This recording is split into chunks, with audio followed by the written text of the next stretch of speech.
Hi, everyone, and welcome. My name is Kobe, and this is the first episode of our new interview series, VisionAir Talks, where we dive into the stories behind some of the world's most inspiring balloon artists. This project was created to share real journeys, the challenges, the creativity, the mistakes, and the passion that turns ideas into unforgettable experiences. And I couldn't ask for a better guest for our first episode. Today, I'm honored to be joined by a true master of large scale balloon art, my dear friend Vadim Shushkanov. Vadim has built some of the most impressive balloon installations around the world, and today he's here to share his story with us. So grab a coffee, relax, and enjoy the conversation. Hey Vadim, how are you, my friend? It's so nice to see you with us. Hi, Kobe. It's a pleasure to be here with you. I'm really honored that you are here. And first of all, for our viewers, I want you to introduce yourself in some words. Who are you? Where are Okay, you from? something Yeah. about me. My name is Vadim Shushkanov. I'm from Russia. Originally, I'm from Russia, but like for 3 years, more than three years, I've been traveling in South America, in Central America. Yeah, so that's my. Right now, I'm in Ecuador. So we're doing this video from Ecuador. I I've been working with balloons for 15 years, and I've always been excited about doing something special, something new, using some technique, using some design, something else, and it always pushes me to to get something interesting. So yeah, that's my thing. I try to make something new, to find new ways, new opportunities, and I do believe that's quite that's worth doing, really, because I enjoy the process and the result generally is great. So this is it. Okay. How did you uh, first get to the balloon industry from the beginning? How you uh, had the passion to work with balloons? that's quite a story because when I was in the university, I met a friend who already had been working with balloons. So he showed me some basic steps, how to make a garland, how to make a balloon dog.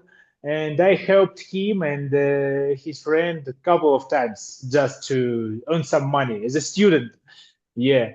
And then I got sick. I stuck in the hospital for 6 weeks, something about this. And I have ulcer. Yeah, I think in English it's ulcer. So I was like capable to do anything, but I had to stay in hospital. And I had some balloons with me, 260, 160, yeah, something. And because I was bored, I started to twist.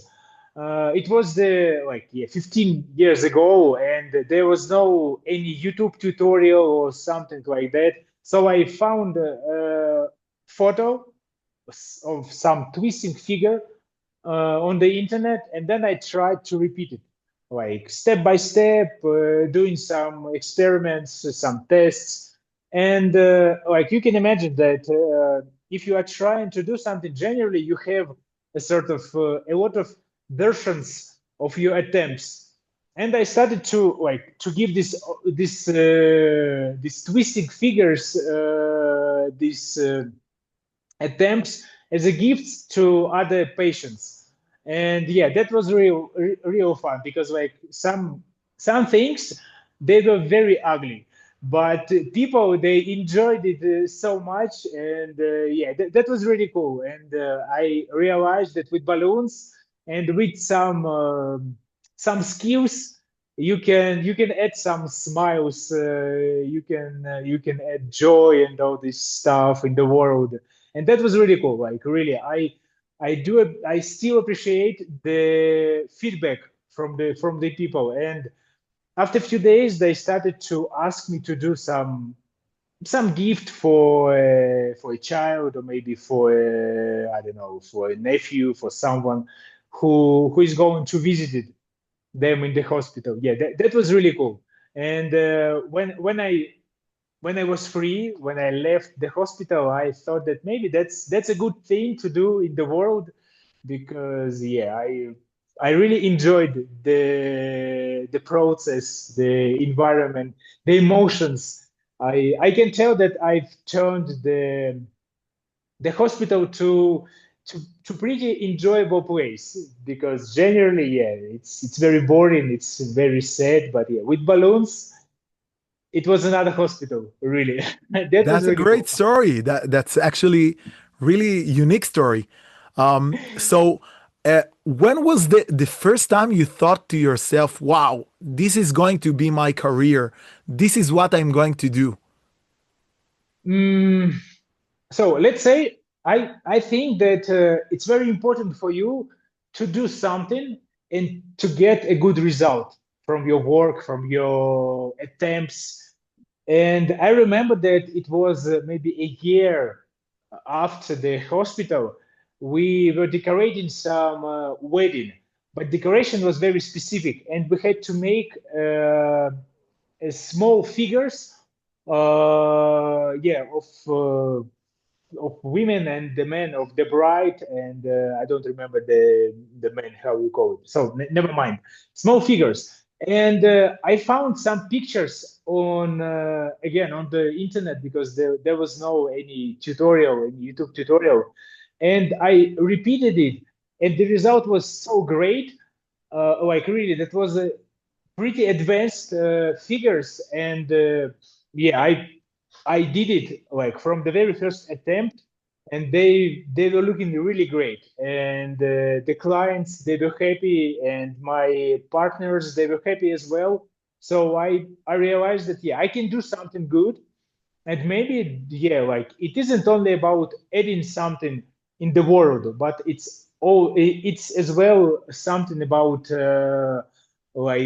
improving some skills, because I really felt the power to do something great, to do something beautiful, to do something good, and yeah, even in even compete in some competitions or something like this. I still remember, yeah, I still remember these figures. I do believe that I have the photos, and yeah, that was the very first time when I felt that I really capable to do something good.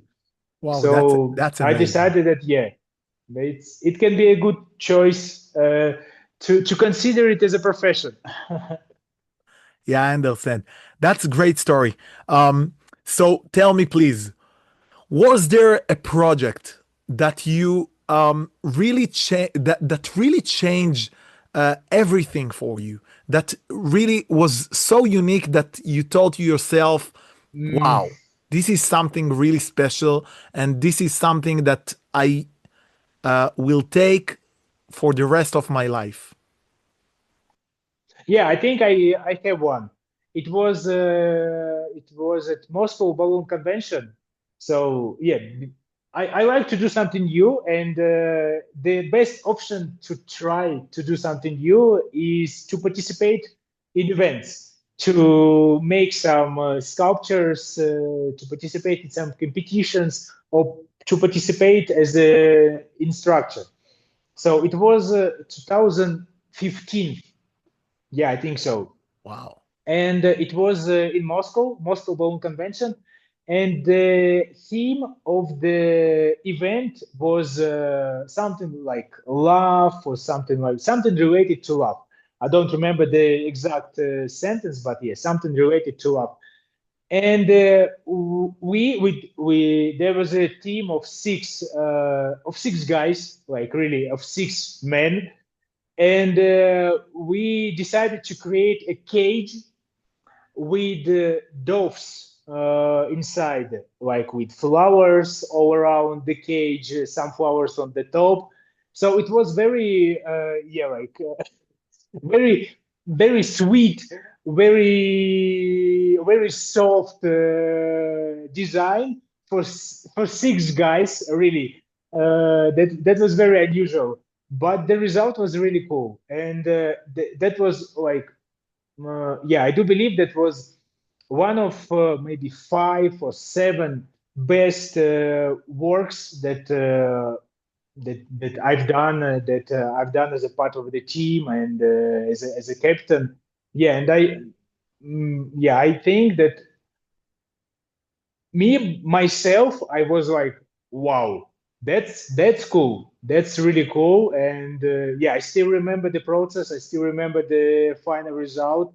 And I do believe I will remember this to the end of my life, You know, because it's yeah, funny because you that was made cool, really. so many. It's really funny because you made so many large scale balloon arts, and some of them was competition winners, and and you now answer to me for my question with a simple design like a cave with flowers, and I'm trying to imagine myself how it looks because if it's for you it was so meaningful, uh, so it's definitely something special. So tell me please, where do your ideas come from? Where do you think about your special designs?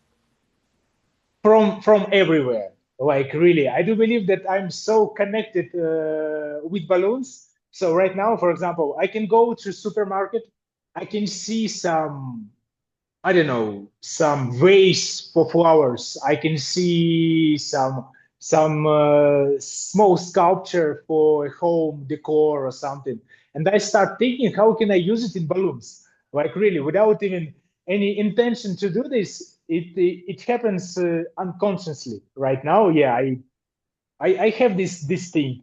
I don't remember when it started, but yeah, I generally have this moment that while I'm doing some everyday thing, I can start thinking about how can I make this with balloons, how can I make that with balloons, and yeah, so some good ideas. I can take a picture. So yeah, I have a sort of a folder on my laptop, ideas for future events, for future something, and yeah, I can put it in this folder, and when the a good moment Do you find yourself arrives. do you find yourself like sometimes just playing with balloons and making the ideas that you saw on the supermarket or whatever, making mm, them by yourself just like this without any client or something that actually push you to do it? I can make this, but not with my hands, because that's a very common thing for twisting. If you want to twist something, yeah, you can play with balloons, and you can get some result. But right now, I'm more concentrated on some big designs. So I can start preparing some project on my laptop, like making some 3D models, and checking some sizes, make some combinations of colors or techniques. So yeah, I can do this, but not the real balloons. I can do this on my So laptop. your answer lead me to the other question that I have. Um, you have a crazy idea on your mind. You think to make it. You want to make it. How you actually do it? How you actually turn the idea, the vision, to reality, to balloons, balloon art. Yeah, so right now, the current situation is that I'm having a lot of courses. I'm giving a lot of workshops, and all this stuff. So again, when I have good idea, and I know that, for example, this event can be sort of flexible, they can accept my idea. I can offer something, because from time to time people ask me to do something specific, like we're having an event about, I don't know, Christmas. Let's make something about Christmas. And sometimes people just ask me to do something, and I'm free to do this. So in this moment, I can jump into my folder of good ideas. Yeah, and I can offer. I can make a sort of a I don't know, a presentation with three, five ideas that I have in my mind, and yeah, we can choose together, and then we can make it through. So right But now, this is how you yeah. make it through? How you turn a photo or a visual something to balloons? Uh, where you find the way to start? How you start your way to build something? So again, right now I'm using a lot of 3D modeling. So, for example, I have an image of I don't know, of an elephant that I would like to do with balloons. So I use this image. First of all, this is my way to work. I choose colors because I do believe that colors are more important than techniques, than anything else. So I always start with colors. Then I choose techniques that I can use. Like, so for example, I'm going to work with this brand of balloons. I can check which sizes of balloons, which shapes of the balloons they have.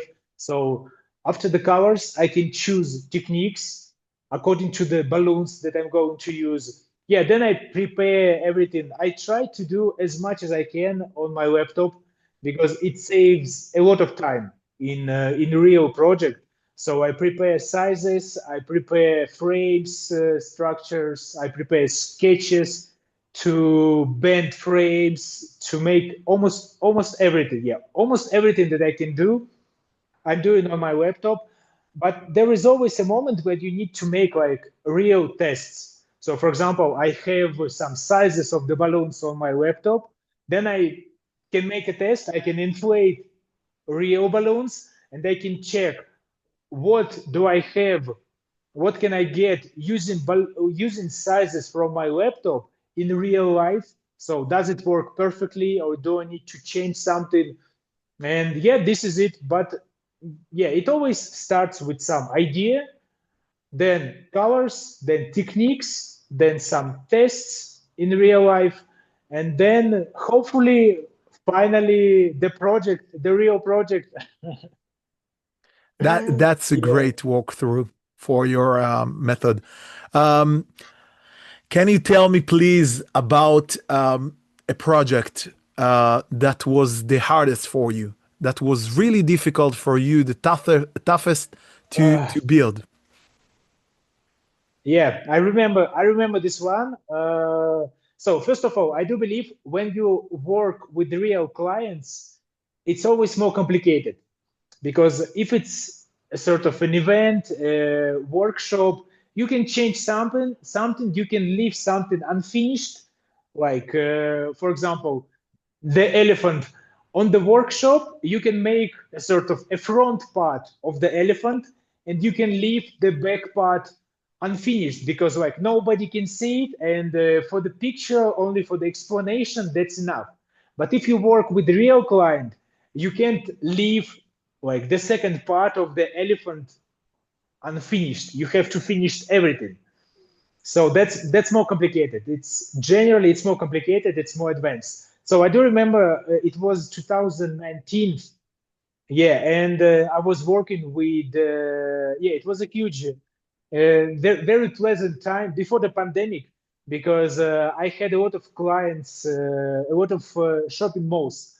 So yeah, that was great. And I had to make a Christmas tree made with foil that was floating, like let's say there was a sort of the building of the shopping mall. It has a huge space in the center, like a cylinder, and we were going to fill this cylinder with huge Christmas tree with some foil again related to Christmas. And yeah, that was tough because we had very limited time and we had to prepare everything. So like we were using structure of aluminum. It was 13 meters high, so it was like very big one. And we've prepared each piece of the part of the structure of the frame and we we had to make it very small because the entrance was very small. So for this 13 meters high Christmas tree, they had only doors like 2 meters for 2 meters, like nothing else. And it was impossible Wow. to make like very long part because there was some twist, some turns on the path where we had to go. So yeah, that was a challenge. And we were when we were creating the pieces of the frames, I do remember that I made a square like 2 meters for 2 meters, and we check every piece if it goes well, if it doesn't touch anything. So yeah, the preparation was pretty tough. And then like we had a sort of a team of the guys who had to work in the height because we were working on the floor. Generally, you're not allowed to climb higher than 3 meters because of the safety reasons and all this stuff. And yeah, we had the guys, they were using some ropes and all these things. Yeah, that was complicated. So we were working for 2 nights. In the first night, yeah, we delivered all the materials. We created the top of the Christmas tree. Then on the second night, we finished the bottom. Then we lifted everything up, and we had to finish the very top to add the star. It was complicated because of the connections. So yeah, like I do believe that we finished almost everything, something about like 3 a.m. And then it took like 7 hours to make the connection with the top, like the top star, because yeah, that was really tough. That was really tough, and Wow, I remember that that is insane, insane, yeah really the insane. the That's project, crazy. yeah, that was tough. And I remember that we were late, like we had to finish around like 8 approximately. So the shopping mall opens, I think it opens at 10, so we had to finish at 8. But because of the all this suffer with the star, yeah, I do believe that we finish around like 10:30, something like this. But Oh, the and like wow. this is the top level shopping mall, and like really I was expecting that they are going to make me to give me some fine or something like this because of this. But no, the final result was so great that yeah, no one didn't tell anything. Like they were just expecting when I'm finished. They were waiting when I'm finished, and like that's all, nothing else. So I did appreciate the relationships, the attitude of the personnel of the shopping mall, because yeah, that was great, like really. That's And again, amazing. the final, I, I have a similar story, not quite yeah, similar, but when I had a big project in India, in one of the shopping malls there, I had to build, uh, I think it was 15 meters high dragon, and we couldn't okay, build it, all of it at the storage where we built the parts. So we built it on parts, and we yeah, to connect it.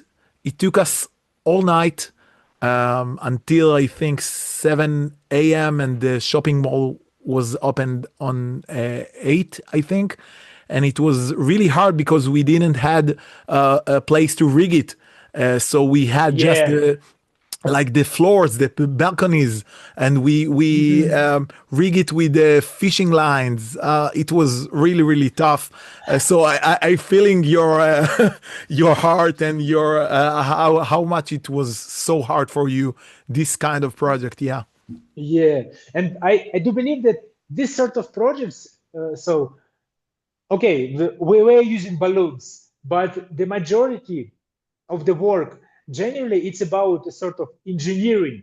It's about organizing the process. It's about thinking how can you plan your work, how can you create the part of the structures, and how then you're going to connect all these parts. how can you rig it? Yeah, how because yeah, really, it isn't about balloons. It isn't about inflating balloons, making duplets or distortion or something. It's more about yeah, real engineering work, real process of creating some project. Yeah, it's the same if you work with plastic, if you work with paper, if you work with something else. Yeah, so this part it's always the same. You have I'm to yeah, you have to all the time I'm saying that the real balloon art, the large scale balloon art, it's more like solving problems and the yeah, issues than to deal with the actual balloons. Yes. the balloons. Yeah. So how you are dealing with pressure, with deadlines, how you figure it out when you have a tough schedule. Mm, so again, that's complicated. Um One more time. So right now I work mostly with events and well, like with teaching or with something short with workshops. So generally, you don't know the team with whom you are going to work, and it's like it's the way to preparing something with closed eyes because you can't plan in a proper way every step because you don't know the team, you don't know the people, what they can do, what they can't do, what speed they have, and all these things. So right now, with all this experience, generally I have, let's say, two, at least two, sometimes three different results that I want to achieve. So, for example, let's say there is a result maximum, there is a result medium, there is a result medium. And depending on the conditions, depending on the team, depending on the environment, because from time to time you don't have all the equipment that you need or all the materials, or you arrive to the place and you order the aluminum, but it's very flexible, it doesn't support your structure. So I always have like two or three different, let's say, results that I want to achieve. And depending on the conditions, yeah, I can choose. Okay, so everything is fine. We have a good people. We have all the materials. So let's try to achieve like the best result. And if something goes wrong, so okay, let's forget about this piece. Let's forget about this piece, but let's focus on the main things. And yeah, let's do these things. And if we have time left, yeah, we can finish something else. So that's my way of preparing. I always have yeah at least two or maybe three different plans, and during the process you can understand which plan is you are capable to do. So it takes more time to prepare everything, but yeah, that's the only option to work with these conditions when you don't know the team, when you don't know the place. Yeah, Okay, this is it. great. So tell me, what helped you to grow internationally in the industry, in the balloon industry, in the world? So I do believe that for me, the really big push was conventions because I've started participating as a team leader in international balloon conventions. Generally, it was organized by Qualitex. So yeah, I've participated in Slovenia, in Italy, in Mexico, in the States, and so the result was good because again, I always wanted to try something new. And when you participate in this sort of events, it's very it's a good way to choose yeah, some unique path. And generally it had a good result depending on the conditions. But so I had some projects that I'm proud of, and because of these projects people realized that there is this guy Vadim Shushkanov, and he can create something different, something unique. And yeah, this is it. I can tell like with the 100% true that was my way. Because so again, I've started to doing this without social media, without Instagram, all this stuff, and the conventions was the only way where you can show your level, the level of your work, the level of your So professionalism. if So someone connecting to this question, to that question, sorry. So if someone wants to grow like you, what is your suggestion? What is your offer for him? so let's say my path wasn't easy, like really, and I do believe that right now, if you want to grow as a professional, the only way to do is always to just to practice, just to do this. If you want to create some big large scale sculptures, you need to try to make something bigger than you did yesterday. Always try to push yourself a little bit to open new limits, and yeah, to try to widen the borders of the things that you can do. Only in this way, only practicing. Because like with my laptop right now, I can prepare like 95% of the project. Like really, I can prepare almost everything. But I can prepare this because I have already done all these steps in real life. In my head, I have memories, I have experiences of how in real life you can make this thing, so I can make a project on my laptop. It saves time, definitely, but in the beginning, the very first step was to do it with your bare hands. Because like without this on your laptop, you can draw, you can model everything, but there is very little chance that without experience you can put this project in the real one. So yeah, you always need to try, you always need to practice. Only this, only that. And I do believe this is like a very special way, because you can do this like with good frequency if you don't like it, like really. Because if you don't have passion to this, no, you will give up, I don't know, after 2 or 3 projects, because it takes time to get to the good level. Yeah, it to the good level, it takes time. So yeah, it works as a sort of as a separator. So it separates the really passionate artists from the ones that have something else, that have something else to do. So yeah, but again, the only advice I can give, just practice, nothing else. Nothing else So will help as a practice. thank you. Okay. So speaking about vision, um, my biggest and last question for you is, um, what is your next vision? What is your dream? A new dream that you want to make, to do, or it's not have to be connecting to balloons. Of course, I will be glad to hear your new idea or vision about balloons, but um, tell me a unique vision of you.